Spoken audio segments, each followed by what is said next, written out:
નર્મદા જિલ્લાના દેડિયાપાડા તાલુકાના નિગડ ગામે આયોજિત વિકાસ સપ્તાહ કાર્યક્રમમાં સાંસદ મનસુખ વસાવાએ જાહેર મંચ પરથી વેપારીઓ અને સરકારી અધિકારીઓ પર આકરા પ્રહાર કર્યા હતા। ખેડૂતોને પાકના ઓછા ભાવ મળતા અને આદિવાસીઓના વીજ જોડાણ કાપી નાખવાના મુદ્દે સાંસદ ગુસ્સે ભરાયા।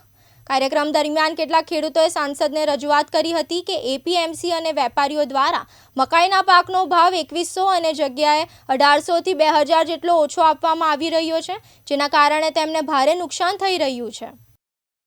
લાઇટ બિલ પણ ભરે છે, ઘરવેરો પણ ભરે છે, 15-20 વર્ષથી કોઈને કંઈ દેખાયું ના ને હમણાં 10 દિવસ નોટિસ આપવાનું ચાલુ કર્યું છે। એમનો વીજ કનેક્શન કાપી નાખ્યું છે। ભાઈ આ બહુ ગંભીર બાબત છે। પછી અધિકારીઓ એમ ના કે મનસુખ એમને તતડાવે છે।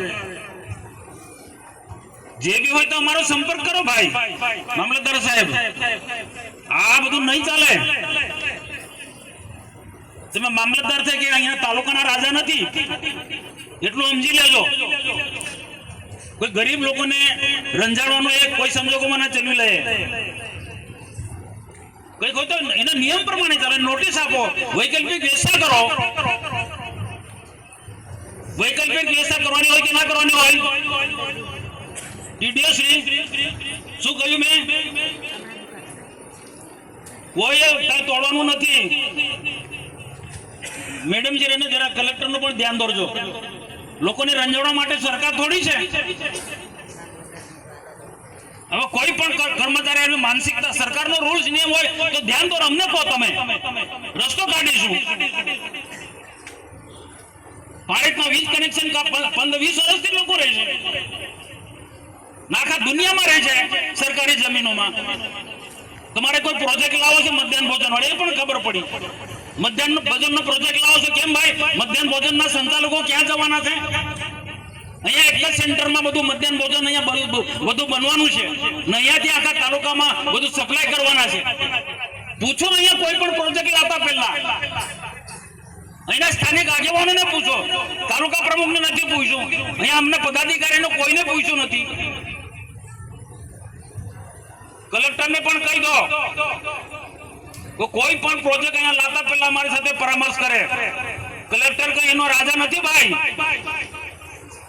અમને શા માટે તમે છંછેડો છો? અમે વિકાસમાં માનીએ છીએ, તમારા પણ સહકારની જરૂર છે। એક હાથે તાળી નથી પડતી। વિકાસ કરવો હોય તો પદાધિકારી અને અધિકારીઓ બધે સાથે મળીને, પણ ગરીબ જનતાને આદિવાસીને રંજાડવાનું ના હોય ને। કાયદો ભલે હોય, પણ કાયદામાંથી પણ વ્યવહારિક રસ્તો કાઢવો પડે કે ના કાઢવો પડે? કાયદા તો છે, અમને ખબર છે, કાયદાનું પાલન અમે કરીએ છીએ, પણ આ કાયદાઓ થકી ગરીબોને આદિવાસીઓને કે રંજાડવાનું થોડું હોય? આવું કોઈ સંજોગમાં ના ચાલી લેવા જાય। મકાઈની સારી ખેતી કરી। હમણાં 2-4 લોકોનો ફોન હતો, હું રેસ્ટોરન્ટ પર જમવા ગયા હતા તે વખતે, તો કેટલાક લોકો સાહેબ બહુ મહેનત કરે છે, મકાઈ પકવે છે, પણ એ ડેડિયાપાડાના કેટલાક વેપારીઓ 2100 ભાવ ચાલે છે, એના બદલે 1800 ને 1900 આપે છે।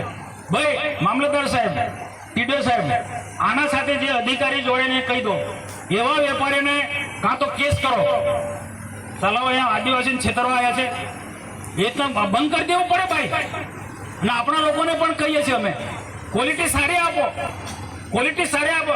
થોડી ઘણી ખામીના કારણે આપણે એનો ઓછો ભાવ મળે છે, આપણે પણ કાળજી રાખો, કારણ કે એને પણ વેપાર કરવો છે। પણ ઈરાદાપૂર્વક કોઈ વેપારી કોઈ છેતરતો હશે કોઈ નાના ખેડૂતને, તો કોઈ સંજોગોમાં અમે ના ચલવી લઈએ। આ ડેડિયાપાડાના વેપારીને હું ખાસ ચેતવણી આપું છું, ભાઈ છેતરશો ના, તમને માફ નહીં કરે। આ ગરીબ આદિવાસી ખેડૂતને કેટલી મહેનત કરીને મકાઈ પકવે છે અને તમે એને લૂંટી લો છો ભાઈ। આ લૂંટવાના ધંધા બંધ કરી દેજો। અમે બધી રીતના સહકાર બી આપીશું, બધાને, વેપારીને બી સહકાર, બધાને જ આપીશું સહકાર। આ ભરૂચ જિલ્લાની અંદર મોટા મોટા ઉદ્યોગો હતા, એક સમય હતો લોકો રંજાડતા હતા, મેં સહકાર અપાયો, ઉદ્યોગો ચલાવો, સ્થાનિક લોકોને નોકરી આપો। આજે ધમધમીને ઉદ્યોગો ચાલે છે। તમારે પણ વેપાર ધંધો કરો, અહીંયા સારી રીતના વેપાર ધંધો કરો, પણ આદિવાસીનું શોષણ નહીં કરો ભાઈ। આદિવાસીનું શોષણ નહીં કરો। મકાઈ એકલી વાત નથી કરતો, કોઈ પણ માં નહીં। અહીંયા ડેડિયાપાડામાં કોઈ પણ છે બાબતમાં આ વેપારી આદિવાસીનું શોષણ નહીં કરું છો.